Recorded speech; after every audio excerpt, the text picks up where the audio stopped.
রাসূলুল্লাহ সাল্লাল্লাহু আলাইহি সাল্লাম সাহাবায়ে কেরামকে জানায়া দিলেন, হে সাহাবারা, আগামীকাল সকালে হযরত দেহিয়া আসবে ইসলাম গ্রহণ করার জন্য। তার সাথে কোনো বিয়াদবি করবা না, তার সাথে কোনো খারাপ আচরণ করবা না, তাকে অতি সম্মানের সাথে আমি নবীজির কাছে নিয়ে আসবা। দেখা গেল পরের দিন হযরত দেহিয়া ইসলাম গ্রহণ করার জন্য নবীজির কাছে আসছে। সাহাবায়ে কেরাম দৌড়ায়া হযরত দেহিয়াকে নবীজির কাছে নিয়ে উপস্থিত করলেন। রাসূলুল্লাহ সাল্লাল্লাহু আলাইহি সাল্লাম হযরত দেহিয়াকে বসার জন্য তার গায়ের চাদরখানা খুলে বিছায়া দিলেন বসার জন্য। হযরত দেহিয়া রাসূলুল্লাহ সাল্লাল্লাহু আলাইহি সাল্লামের কমল আখলাক দেখে আশ্চর্য হয়ে গেলেন এবং তার হাতে চাদরখানা তুলে চুম্বন করলেন, সুবহানাল্লাহ বলেন, এবং চুম্বন করলেন এবং বললেন, ইয়া রাসূলুল্লাহ, ইয়া হাবিবাল্লাহ, ওগো নবীজি, আমি ওই চাদরে বসার উপযুক্ত নয়, আমি আসছি ইসলাম গ্রহণ করার জন্য, অতএব আপনি আমাকে মুসলমান বানায়া দেন। রাসূলুল্লাহ সাল্লাল্লাহু আলাইহি সাল্লাম হযরত দেহিয়াকে বললেন, কালমায়ে তাইয়্যিবা লা ইলাহা ইল্লাল্লাহু মুহাম্মাদুর রাসূলুল্লাহ সাল্লাল্লাহু আলাইহি ওয়াসাল্লাম। হযরত দেহিয়াকে কালিমা পড়ে মুসলমান বানায়া নিলেন। কালিমা পড়ার পর হযরত দেহিয়া বুক পেটে কান্নার আওয়াজ আসতে করতে লাগলেন, কাঁদা শুরু করলেন। হযরত দেহিয়ার কাঁদা দেখে উপস্থিত সাহাবায়ে কেরাম কাঁদতে আরম্ভ করলেন। রাসূলুল্লাহ সাল্লাল্লাহু আলাইহি ওয়াসাল্লাম জিজ্ঞাসা করলেন, হে দেহিয়া, তুমি কাঁদছো কেন? তোমাকে তো কেউ জোরপূর্বক মুসলমান বানাই নাই। বিসমিল্লাহির রহমানির রহিম। ইয়া আইয়ুহাল্লাযীনা আমানু তুবু ইলাল্লাহি তাওবাতান নাসুহা।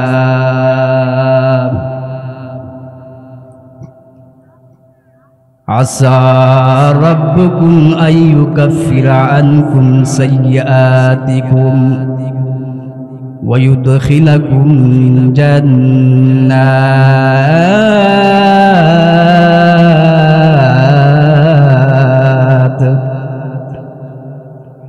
قال رسول الله صلى الله عليه وسلم التائب من الذنب كمن لا ذنب له أو كما قال عليه الصلاة والسلام. صلى الله تعالى سيدنا ومولانا محمد وعلى آله وأصحابه وسلم. لا إله إلا الله، لا إله إلا الله.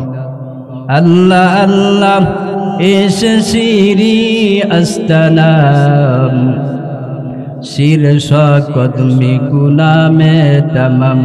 ला इलाहा माशाअल्लाह, ला इलाहा अरुज़ुर, ला इलाहा, ला इलाहा इल्लल्लाहु मुहम्मदुर रसूलुल्लाह সাল্লাল্লাহু আলাইহি ওয়াসাল্লাম। দামারা উত্তর পশ্চিম পাড়া আদর্শবান মহিলাদের উদ্যোগে 2 দিন ব্যাপী কুরআন তাফসীর মাহফিলের আজ শেষ দিন ও আখির মোনাজাত। উক্ত তাফসীর মাহফিলের সম্মানিত সভাপতি সাহেব দিগার উলামায়ে কেরাম ও আমার যুবক ভাইয়েরা, পর্দার নিশি সম্মানিতা মা ও বোনেরা, সর্বপ্রথম ওই আল্লাহ রাব্বুল আলামিনের শুকরিয়া জ্ঞাপন করি যে আল্লাহ তাআলা আমাদেরকে একটি দ্বীনি মজলিস দেওয়ার তৌফিক দান করেছেন। এই জন্য একবার শুকরিয়া দান বলি আলহামদুলিল্লাহ।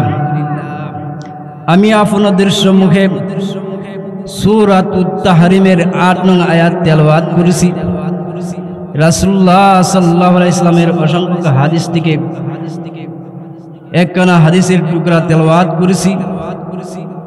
এই আয়াতকে সামনে রেখে আপনাদের সম্মুখে সংক্ষিপ্ত আকারে কিছু আলোচনা করব ইনশাআল্লাহ। ওয়া তৌফিক ইল্লা বিল্লাহ।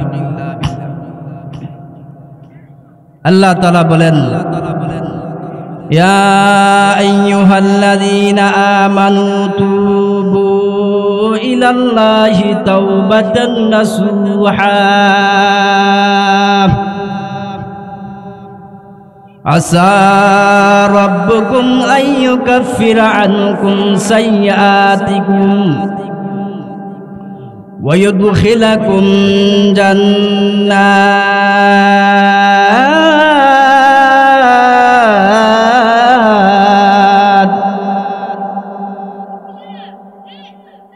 আল্লাহ রাব্বুল আমিন বলেন, আমি যে আপনাদের সম্মুখে আয়াত তেলাওয়াত করতেছি ওই আয়াতে বান্দার গুনাহগার তওবা সম্পর্কে আয়াত তেলাওয়াত করেছি।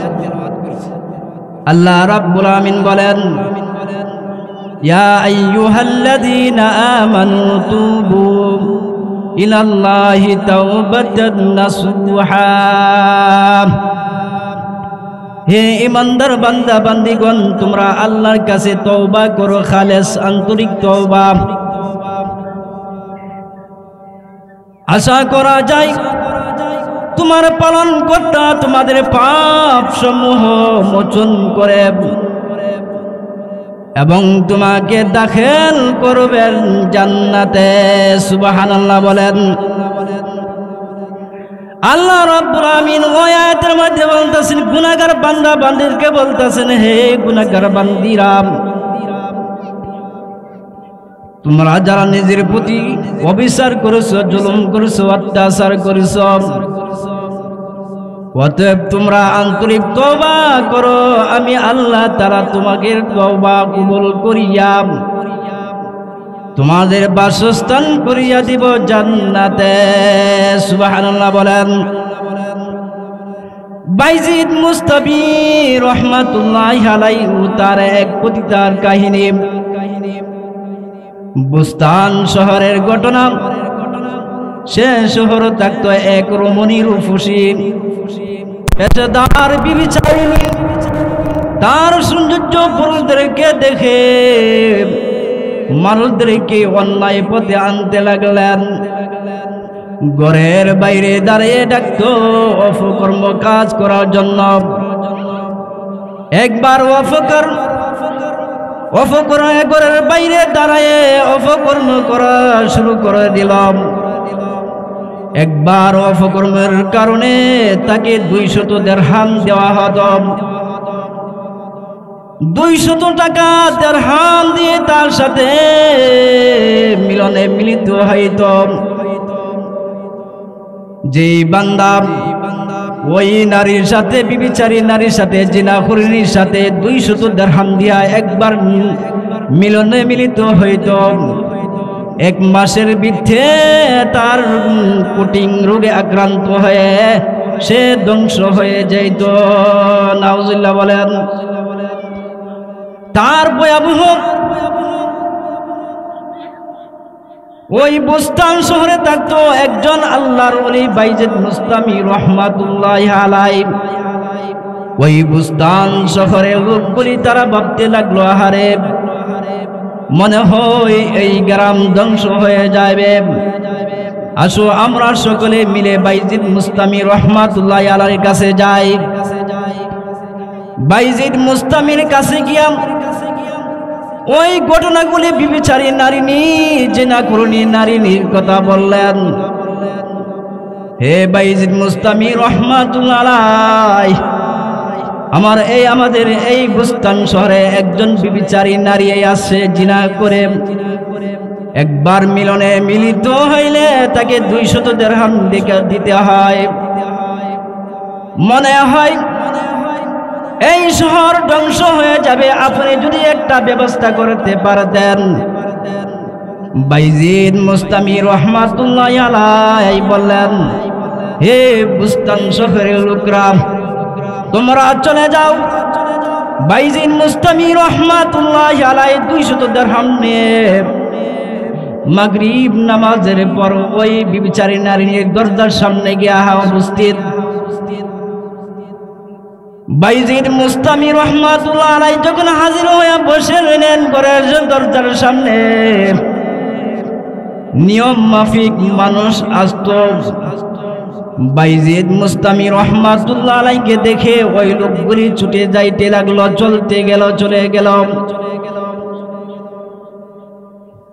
রাত তখন নয় কি 10টা। ওই বিবিচারিণী রমণী পাপীর বিবিচারিণী নারী চিন্তায় পড়ে গেল, কি ব্যাপার, নিয়ম মাফিক তো লোকগুলি আসার কথা এখন পর্যন্ত আসে না। তার খাদেমকে বললেন, হে খাদেম, তুমি যাও, তুমি গিয়ে পরিদর্শন করে আসো, কি ব্যাপার, কোন লোকগুলি আসতেছে না। বাইজিদ ওই খাদেম পরিদর্শন করার জন্য যখন গেলেন, গিয়া দেখলেন বাইজিদ মুস্তামি রহমাতুল্লাহ আলাইহি দরজার সামনে বসা। সুবহানাল্লাহ বলেন। ওই খাদেম গিয়া বললেন, হে রমণী প্রভুষী বিবিচারিণী, তোমার দরজার সামনে বাইজিদ মুস্তামি রহমাতুল্লাহ আলাইহি বসা। ওই বাইজিদ মুস্তামি রহমাতুল্লাহ আলাইহিকে দেখে লোকগুলি চলে যাচ্ছে।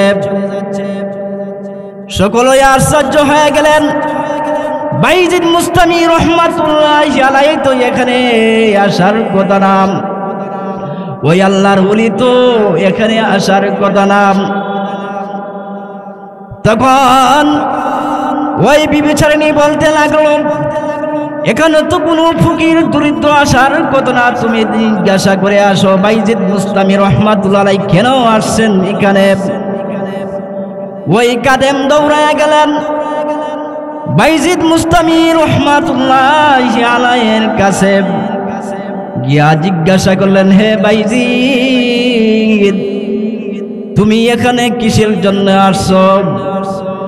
বাইজিদ মুস্তামি রহমাতুল্লাহ আলাইহি বলেন, আমিও ওই বিবিচারী নারীর সাথে মিলনের জন্য আসিছি। ওই খাদেম বলল, হে বাইজিদ মুস্তামি, ওই বিবিচারিণী তো অনেক উচ্চ দরের নারী মহিলা, তার সাথে একবার মিলন হইলে 200 টাকা দিতে হয়, তার চেয়ে কম দেওয়া যায় না। এবার বাইজিদ মুস্তামি রহমাতুল্লাহ আলাইহি বললেন, ঠিক আছে, আমি 200 দিরহাম তাকে দিব। বাইজিদ মুস্তামি রহমাতুল্লাহ আলাইহি বাইজিদ মুস্তামি রহমাতুল্লাহ আলাইহিকে তার ঘরের ভিতরে ঢুকাইলেন। এবার বাইজিদ মুস্তামি রহমাতুল্লাহ আলাইহি বিবিচারী পাপীর নারী জিনাকুরিনীর কাছে গিয়া সামনে গিয়া বললেন, হে পাপিসী রমণী, নাও তুমি 200 দিরহাম টাকা নিয়ে নাও। এবার শোনো, হে জিনাকুরিনী, আমি তোমাকে 200 দিরহাম দিয়া তোমাকে আমি ক্রয় করেছি, কি বিক্রি আমি তোমাকে কিনেছি। এবার তুমি শুনো, আমি যা বলি তুমি তা শুনবা, তা মানবা। ওই বিবিচারিণী ডাক দিয়া বলেন, হুজুর, আপনি যা বলবেন তাই আমি শুনব, তাই আমি মানব। এবার বাইজিদ মুস্তামি রহমাতুল্লাহ আলাইহি বিবিচারী নারীকে বললেন, তুমি তোমার গায়ের রেশমি কাপড় পাল্টাইয়া আসো, সাদা কাপড় পরিধান করে উযু করে যায় সাথে করে একটি জায়নামাজ নিয়ে আসো।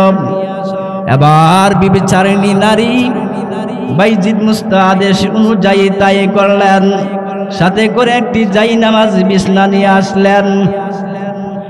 এবার বললেন বাইজিদ মুস্তামি রহমাতুল্লাহ আলাইহি বিবিচারিণী বলতে লাগলো, হুজুর আমি আমার শরীরের সাদা কাপড় রেশমি কাপড় পাল্টায় সাদা কাপড় পরে ওযু করে যাই নামাজের বিছনা নিয়ে আপনার সামনে উপস্থিত হয়েছি। আবার বাইজিদ মুস্তামি রহমাতুল্লাহ আলাইহি বিবিচারী জিনা করে নারীকে বললেন, হ্যাঁ বিবিচারিণী তুমি কিবলামুখী হয়ে দাঁড়াও। ওই বিবিচারিণী নারী জিনা করে নারী কিবলামুখী হইয়া যাই নামাজে দাঁড়াইলেন। বাইজিদ মুস্তামি রহমাতুল্লাহ আলাইহি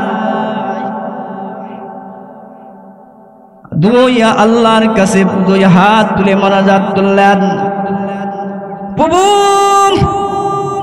তুমি তো সব কিছু জানো এবং শুনো এবং দেখো, আমার আপনার যতটুকু সাধ্য ছিল সব আমি করেছি। বিবিচারীর পতন দেখে যাই নামাজে এনে দাঁড়াই করেছি। তার অন্তর পরিবর্তন করার মালিক হইল আপনি আল্লাহ। ওগো আল্লাহ তাকে হেদায়েত দান করিয়া দেন। हर चकारम बूदी आखिर कर दमाश वज़िना सुई नमज और दमाश बस रुजू कल्ब ये कार तुराब कल्ब हा कल्ब तुफैले मुस्तफा कल्ब हा कल्ब तुफैले मुस्तफा। বাইজিদ মুস্তামি রহমাতুল্লাহ আলাইহি যা সাধ্য ছিল আমি তা করেছি। বিবিচারী নারীর পতন থেকে যাই নামাজ এনে দাঁড়াই করেছি। প্রভু তাকে হেদায়েত দেওয়ার মালিক হইল তুমি আল্লাহ। মুহাম্মদ সাল্লাল্লাহু আলাইহি সাল্লামের উসিলা তাকে হেদায়েত দান করিয়া দাও। সুবহানাল্লাহ বলেন।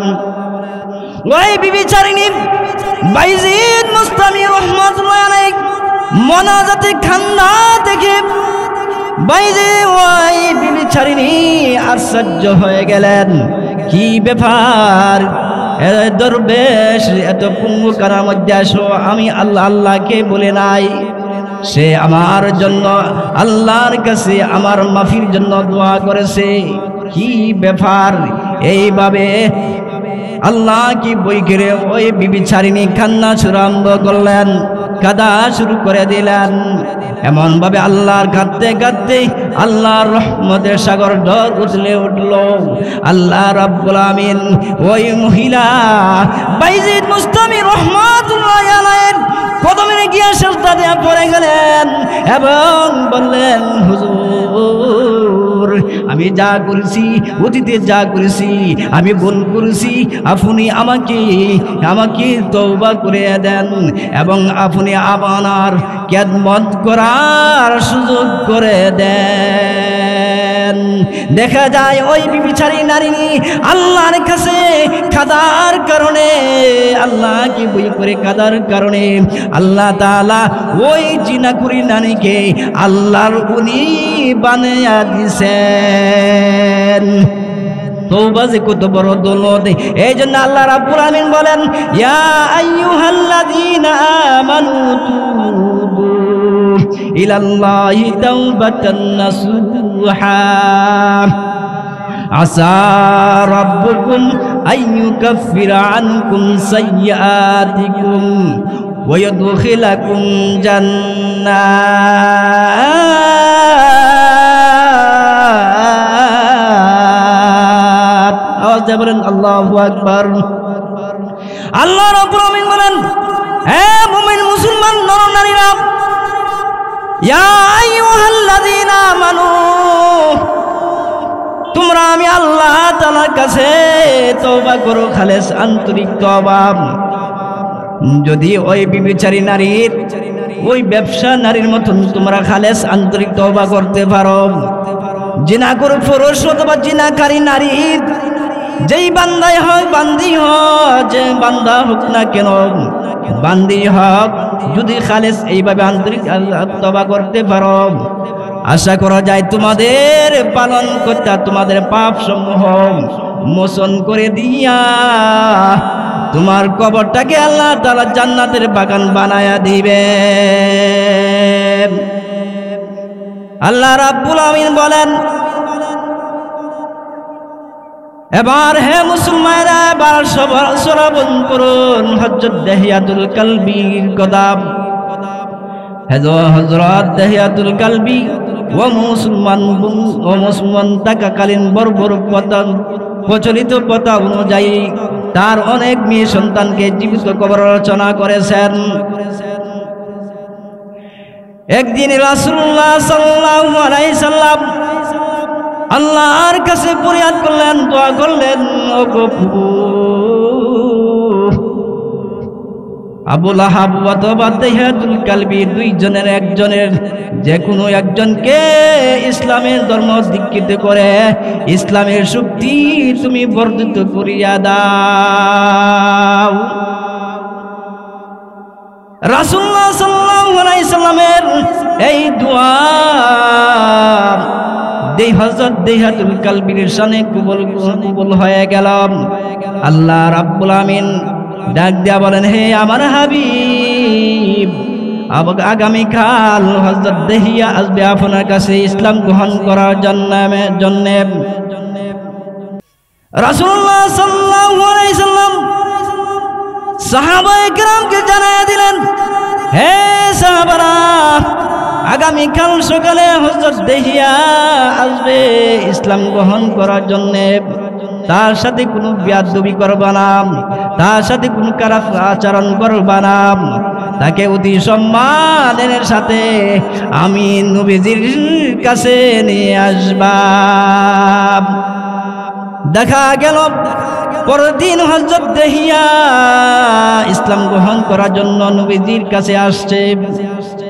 সাহাবায়ে কেরাম দৌড়ায়া হযরত দাহিয়াকে নবীজির কাছে নিয়ে উপস্থিত করলেন। রাসূলুল্লাহ সাল্লাল্লাহু আলাইহি সাল্লাম হযরত দাহিয়াকে বসার জন্য তার গায়ের চাদরখানা খুলে বিছায়া দিলেন বসার জন্য। হযরত দাহিয়া রাসূলুল্লাহ সাল্লাল্লাহু আলাইহি সাল্লামের কমল আখলাক দেখে আশ্চর্য হয়ে গেলেন এবং তার হাতে চাদরখানা তুলে চুম্বন করলেন, সুবহানাল্লাহ বলেন, এবং চুম্বন করলেন এবং বললেন, ইয়া রাসূলুল্লাহ, ইয়া হাবিবাল্লাহ, ওগো নবীজি, আমি ওই চাদরে বসার উপযুক্ত নয়, আমি আসছি ইসলাম গ্রহণ করার জন্য, অতএব আপনি আমাকে মুসলমান বানায়া দেন। রাসূলুল্লাহ সাল্লাল্লাহু আলাইহি সাল্লাম হযরত দাহিয়াকে বললেন, কালমায়ে তাইয়্যিবা লা ইলাহা ইল্লাল্লাহু মুহাম্মাদুর রাসূলুল্লাহ সাল্লাল্লাহু আলাইহি ওয়াসাল্লাম। হযরত দাহিয়াকে কালিমা পড়ে মুসলমান বানায়া নিলেন। কালিমা পড়ার পর হযরত দাহিয়া বুক পেটে কান্নার আওয়াজ আসতে করতে লাগলেন, কাঁদা শুরু করলেন। হযরত দাহিয়ার কাঁদা দেখে উপস্থিত সাহাবায়ে কেরাম কাঁদতে আরম্ভ করলেন। রাসূলুল্লাহ সাল্লাল্লাহু আলাইহি ওয়াসাল্লাম জিজ্ঞাসা করলেন, হে দাহিয়া, তুমি কাঁদছো কেন? তোমাকে তো কেউ জোরপূর্বক মুসলমান বানাই নাই। হযরত দাহিয়াতুল কালবি রাদিয়াল্লাহু তাআলা বলেন, ইয়া রাসূলুল্লাহ, ইয়া হাবিবাল্লাহ, ওগো নবীজি, আমি এই জন্যে কাছে আছি, আমি অনেক আগে, অনেক বছর পূর্বে আমি আমার অনেক মেয়ে কন্যাগুলিকে আমি জীবিত কবর রচনা করেছি। আল্লাহ কি আমার ওই চরম বিয়াদবি, চরম গুনাহ কি মাফ করবে কি নাম? এই জন্য তাকে আমি কাঁদতেছি। ইয়া রাসূলুল্লাহ, ইয়া হাবিবাল্লাহ, ওগো নবীজি, শুধু তাই নয়, আমি কয়েক বছর পূর্বে আমি সফর বেরিয়েছিলাম, আমি আমার স্ত্রীকে বলেছিলাম, আমার স্ত্রীকে গর্ভ অবস্থায় রেখে গিয়েছিলাম, আর বলেছিলাম আমার স্ত্রী যদি তোমার প্রসবে যদি মেয়ে সন্তান, তোমার গর্ভে মেয়ে সন্তান হয়, তাহলে তুমি তাকে জীবিত কবর রচনা করবে। ইয়া রাসূলুল্লাহ, ইয়া হাবিবাল্লাহ, ওগো নবীজি, দীর্ঘদিন পরে আমি সফর থেকে আমি আসলাম। আসার পরে আমি যখন বাড়িতে আসলাম, আসার পরে আমার কাছে আমার একটি কন্যা আসা বলতে লাগলো, ইয়া আবাতি, ইয়া আবাতি, হে আমার আব্বুজি, হে আমার আব্বুজি, হে আমার প্রাণপ্রিয় পিতা, এই বলে আমাকে জড়াইয়া ধরলাম। আমি আমার স্ত্রীকে ধমকাইলাম, ধমকে দিলাম, বললাম আমি আর করে বলবো না, আমার হাতে একটি কন্তা দাও এবং রশি দাও, আমি তাকে কবর রচনা করে আমি করে বলবো। ইয়া রাসূলুল্লাহ, এইভাবে আমার স্ত্রী আমাকে বুঝাইতে লাগলেন, হে আমার স্বামী, এত সুন্দর কন্যাটাকে কিভাবে আপনি দাফন করবেন, এত সুন্দর উজ্জ্বল মেয়েটাকে কিভাবে দাফন করবেন, এইভাবে আমাকে আমার স্ত্রী আমাকে বুঝাইতে লাগলো। আমি তার কথা কর্ণপাত না করে আমি আমার মেয়েটাকে নিয়ে জঙ্গলের দিকে রওনা হলাম। জঙ্গলের দিকে যখন যাইতেছিলাম, মেয়েটি আমাকে প্রশ্ন করতে লাগলো, ইয়া আবাতি আইনা তাযহাবু বি, হে আমার প্রাণপ্রিয় পিতা, আপনি আমাকে কোথায় নিয়ে যাচ্ছেন, কোথায় নিয়ে যাচ্ছেন? ইয়া রাসূলুল্লাহ, যখন আমি জঙ্গলে গিয়ে যখন আমি গর্ত খনন করতে লাগলাম, মেয়েটি আমাকে প্রশ্ন করতে লাগলেন, আব্বুজি, কিসের গর্ত করতে আসেন, কিসের গর্ত করতে আসেন? আপনার শরীরে তো মাটি রাখছে, আসুন আমি মুছে দেই। ইয়া রাসূলুল্লাহ, ইয়া হাবিবাল্লাহ, ওগো নবীজি, মেয়েটি আমাকে এইভাবে ডাকার পরেও আমি পর্যন্ত তার বুকে পা রেখে, তার মুখে পা রেখে আমি ওই জীবিত মেয়েটাকে কবর রচনা করেছি। ইয়া রাসূলুল্লাহ, ইয়া হাবিবাল্লাহ, ওগো নবীজি, আমি এই জন্যে কাঁদতেছি, আল্লাহ কি আমার চরম অপরাধী গুনাহ মাফ করবে কিনা? আল্লাহ তাআলা হযরত জিবরাইল আলাইহিস সালামকে পাঠাইয়া দিলেন। জিবরাইল আলাইহিস সালাম বিস্তারিত জানার পরে আবার আল্লাহর কাছে গেলেন, গিয়ে ওই ঘটনাগুলি খুলে বললেন। জিবরাইল আলাইহিস সালাম আশা বলেন, ইয়া রাসূলুল্লাহ, ইয়া হাবিবাল্লাহ, ওগো নবীজি, দেহিয়াতুল কালবিকে আপনি বলে দেন, সে ইসলাম গ্রহণ করার কারণে তার অতীতের গুনাহ আল্লাহ তাআলা তাকে মাফ করিয়া দিয়েছেন। প্যারে হাজিরিন, দেখুন আল্লাহর দরবারে হাজারি কান্নাকাটি কত বড় দৌলত। আল্লাহ তাআলা তার কাদার কারণে আল্লাহ তাআলা তার অতীতের গুনাহ মাফ করিয়া দিয়েছেন। ইয়া ইবাদি গুফতলা তাকনাতু ফরমুদে, আই খুদা কুরবাসুম ইহসান বর ইহসান কর দে। আল্লাহ রাব্বুল আমিন অন্য আয়াতে বলেন, আল্লাহ রাব্বুল আমিন সূরাতুল মুমিনের মধ্যে বলেন, উদউনি আস্তাজিব লাকুম ইন্নাল্লাযীনা ইস্তাকবিরুনা আন ইবাদি সায়াদখুলুনা জাহান্নামা দাখিরিন।